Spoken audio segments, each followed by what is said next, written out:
Hi, I'm Pat Fiume. I've been a realtor for over 30 years. I'm a host of the American Dream Show. Welcome to my show, Is This for Real Estate?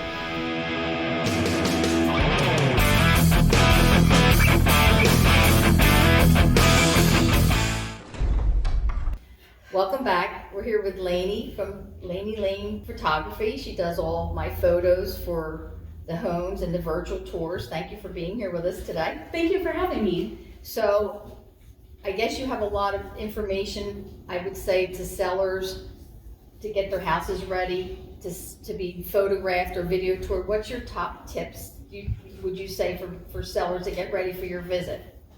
There's so much stuff that you need to do in order to prepare for the photographer's arrival, but most importantly, I think that you need to obviously declutter, but I think that some people's perception of decluttering is a lot different than others' perception, and cleanliness is kind of like on one of those slides. I know a couple times I've come there and we worked up a sweat moving stuff because one idea of clutter is not a picture idea of clutter. Right. Decluttering. Yeah, exactly.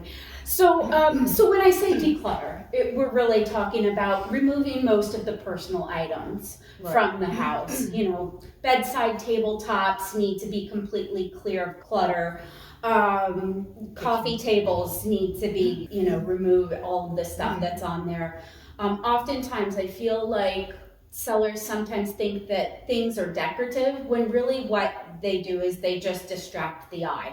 Exactly. So it's especially important to have the little stuff like coasters put away, candles, knickknacks, of course, any tchotchkes or anything like that need to be removed.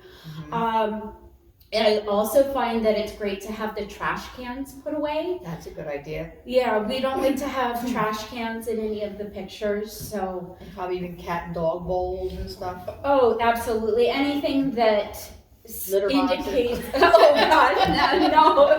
Absolutely. Definitely, yeah. And that's something that I won't move myself, so they definitely need to have this. I draw the line at cat boxes. So yes, all pet beds need to be put away. And without the indication of pets in the house, it does allow more people to feel like they could live in the house. Absolutely. Because many people are allergic to pets.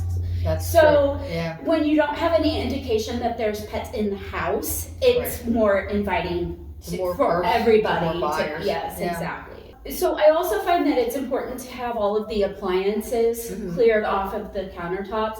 I think it's okay to leave like a coffee pot, but you don't want blenders. Sounds like my toaster kitchen ovens. countertop and everything's out. Right. Mixers, cutting boards. Yeah. Just to name a few off the top of my head. Salt and pepper shakers that you typically would leave out. Might be okay depending on the canister, but yes, a couple things, Right. You basically want the eye to see a clear vision of what's there, not be distracted by things sitting there. Absolutely. Yeah. And then also, if they have like an island or something that's in the center of the room, oftentimes you'll see somebody put like a focal piece on the middle of the island, which is fine, but we want to keep it very low profile so that it doesn't cut the line of sight through. So no tall vases of flowers, like a small short bowl of fruit or something like that would be acceptable. Short. Right, as long as it's short, yes. And then another thing that I find is that people think that a pop of color is nice to have in a room, but the truth of the matter is that bright things and colorful things will distract the eye in the photograph.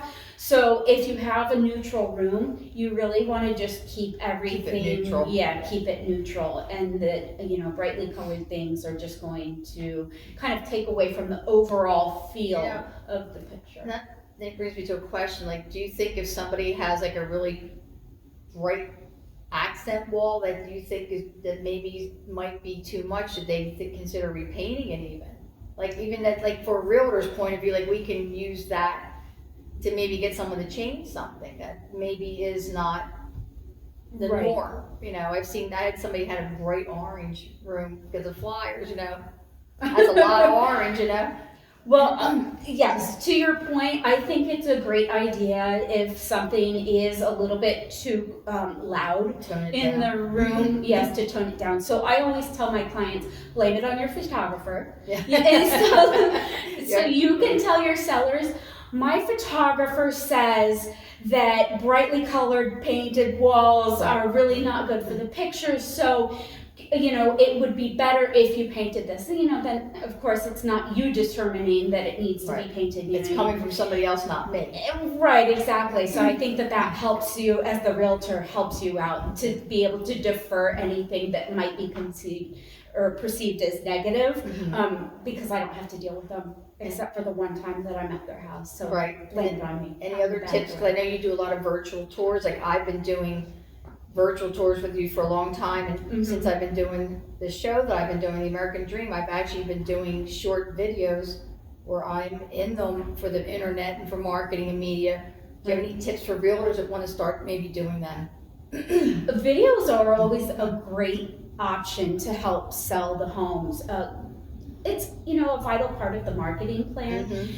Especially with, younger buyers, and that they're watching Instagram Reels and TikTok and, Facebook and everything else. They're always scrolling. They're never looking at the TV. Right. Yes.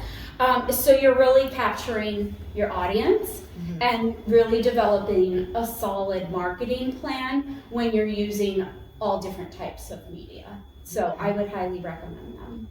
And I guess but keep it short. Okay. Because attention spans these days are very, very short. I think we do 30-minute videos or 30 second. 30-second videos for the short one. Right. You do the regular virtual tour for like the MLS and Zillow and all those sites. Right, and that's about 2 minutes, because when they're actually sitting down to watch that, at that point they are interested in the house, so they are willing to give that more of their time. But anything that you're going to use yourself for like social media should be no more than 30 seconds for time span attention. That's right. Of the buyer or seller or whatever. That's right. Do you have any funny stories in closing that you have? I'm sure you have plenty. But do you have any funny stories to share? I have a lot of really gross things that I see. So I have gross stories, but I have a funny story.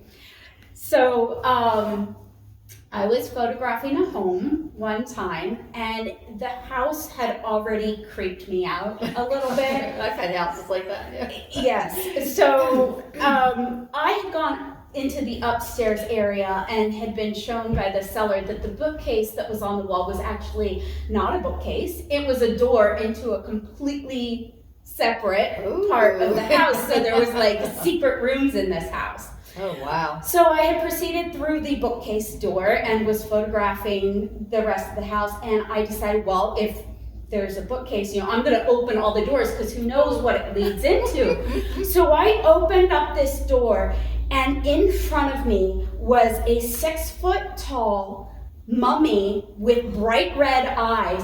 I screamed so loud. And then I hear the seller say, "Oh, you must have seen George." Why was George there? It was a Halloween decoration. I thought it was something he played with or something. No, it was a Halloween decoration. It was a Halloween decoration. So I've seen some weird stuff too. Yeah. That sounds like it was funny. Yeah. I would scream too. I went down a house one time, and I was running down the basement steps, not running, but going pretty fast, because I had an out-of-town buyer, and we were trying to see a whole bunch of houses, and this was like 5 or 6 years ago. It was like $1 million buyer, and I come around the corner, and I see a Batman like this, and I screamed so loud, or Spider-Man, I forget what it was, but it was a life-size Spider-Man. Oh, and I let out a scream, boy, it scared the heck out of me. And then the buyer came around like that, like it was in the basement as you walked into the finished basement, which is like, people should know better than to have stuff like that, because it does scare people, So. Right, yeah, it takes a while for your heart to come back down after that. Exactly, yeah. All right, well, thank you so much for being here with us today. Thank you, Pat. It was a pleasure being on your show. Oh, thank you for coming.